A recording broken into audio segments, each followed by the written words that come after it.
念を使いすぎたんだ。団長の剣が片付いたらおめえとはきっちり型をつけてやる。その時は地獄以上の苦しみを味わわせてやるからな。L'arc de Yorshin était juste incroyable de A à Z. Le scénario, les nouveaux personnages, les détails d'écriture, les combats, tout a été maîtrisé et bien réalisé. Un arc qui pour la plupart est leur préféré et qui a fait passer Hunter x Hunter dans une autre dimension. Cependant cet arc, bien que presque parfait, a frustré quelques personnes. Des personnes qui ne voyaient pas Yorshin comme ça, des personnes qui s'attendaient à, comme dans les shonen plus classiques et moins travaillés, un affrontement entre les protagonistes et les antagonistes. Une sorte de Kurapika vs Kuro ou globalement la team de nos 4 poteaux contre la brigade. Perso, je suis vraiment pas d'accord avec cet avis, mais j'ai quand même imaginé un scénario où, attention, la brigade fantôme se serait vengée et aurait tué Kurapika. Kurapika.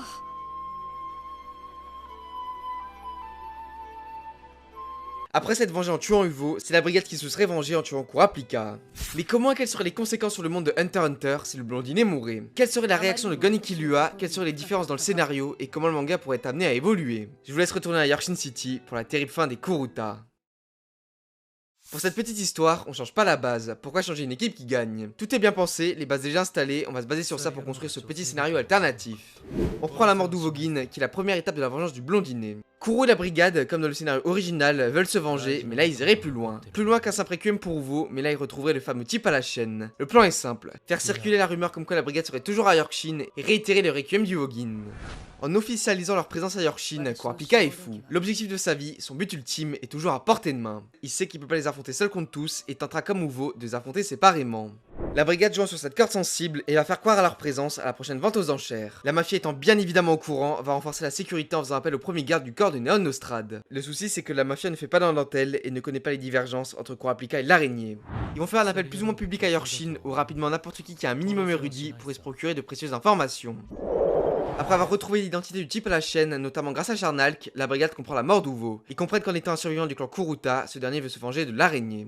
Mais attention, ils le comprennent, mais ne l'acceptent pas. Ils vont mettre en place un plan minutieusement préparé pour l'abattre. Kuro, comme à son habitude, est toujours très prudent et veut ne prendre aucun risque. De plus, Kurapika ayant tué Uvo, il le sait, il ne faut pas le sous-estimer. Comme il aime bien le faire, le chef de la brigade va diviser la troupe en 3 groupes. Un chargé de le localiser, l'autre de l'appâter, et enfin le dernier chargé de le tuer. Au vu de la multitude de Hatsu et personnalités à sa disposition, il va diviser sa création comme ceci. Le groupe de localisation, formé de Charnalk, Finks, Feitan, le trio inséparable, le groupe pour l'appâter, Franklin, Machi, Kurotopi, et enfin le groupe chargé de le tuer avec Kuro lui-même, Nobunaga et Bonorenov.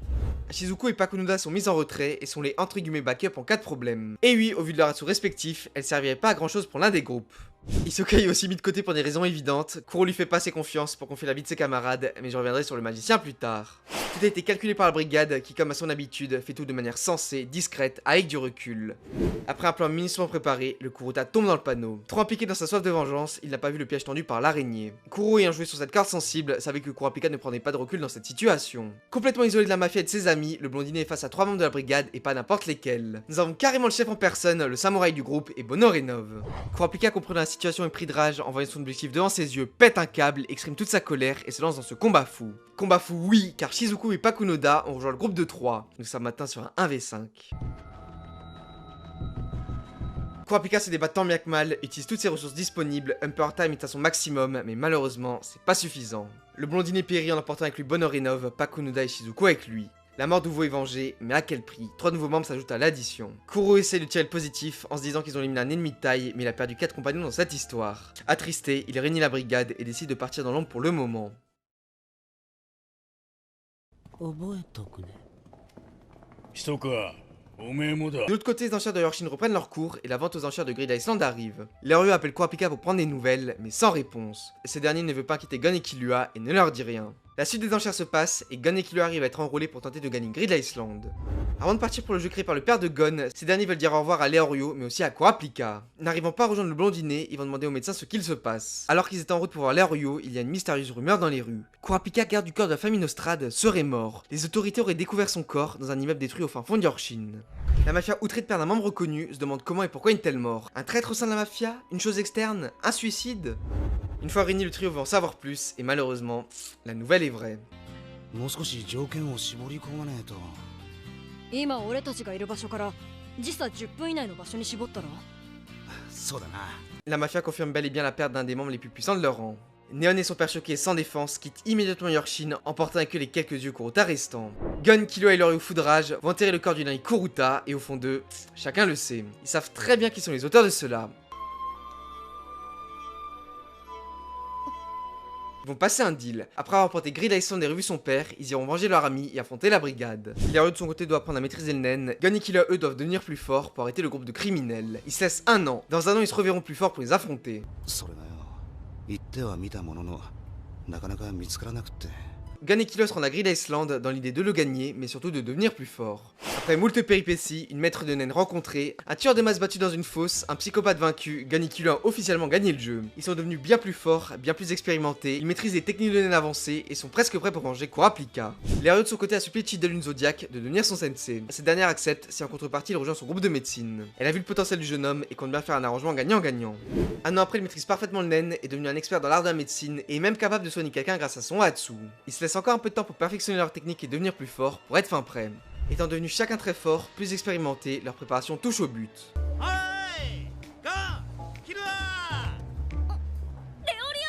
Cependant, malgré tous leurs efforts, il leur manque quelque chose. Quelqu'un pour compléter ce trio en quatuor, quelqu'un de plus expérimenté dans les combats, quelqu'un capable de prendre des initiatives.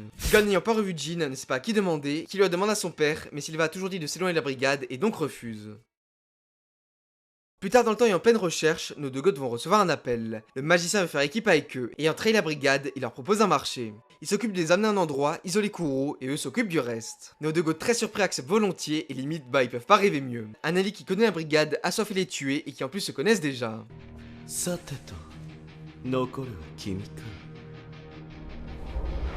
Le plan d'Hisoka est très simple. Obliger Kuro à le combattre à la tour céleste en amenant avec lui la totalité ou presque de la brigade. Il prendra en otage Machi qui fera office d'appât. Kuro se voit dans l'obligation de la récupérer et les membres de l'araignée vont bien évidemment le suivre. Ce sera en plus l'occasion parfaite d'éliminer enfin Hisoka, second principal adversaire de la brigade.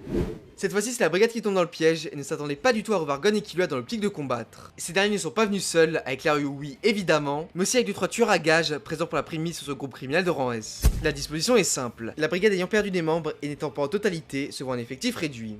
Chacun doit gagner son 1v1. Killua décide de s'occuper de Feitan et comprendre ce qui le lie aux Zoldyck. Gon décide d'affronter Nobunaga pour se venger de l'affront fait à Yorshin.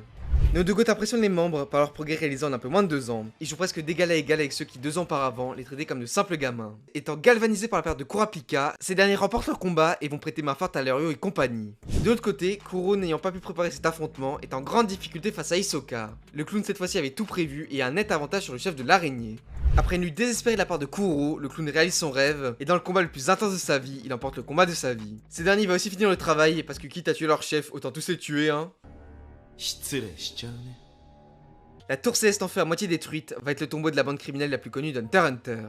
Un petit groupe de personnes isolées du reste de la population, tout comme les Kuruta, vont être comme ces derniers, massacrés. Hisoka comblé, Gon, Killua et Leroy ont vengé leur ami, le monde est désormais débarrassé de ces bandits. Ils n'oublieront jamais ce moment, ce parcours pour y arriver, mais surtout ils n'oublieront jamais leur ami et de pourquoi ils ont fait ça.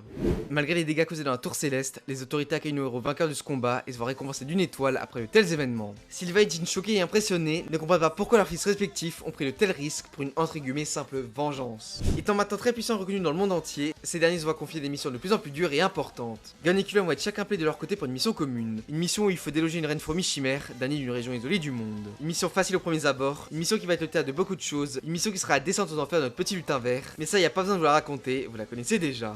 Merci de m'avoir écouté, dites-moi ce que vous avez pensé de ma théorie en commentaire, et sur ce portez-vous bien, c'était Ron.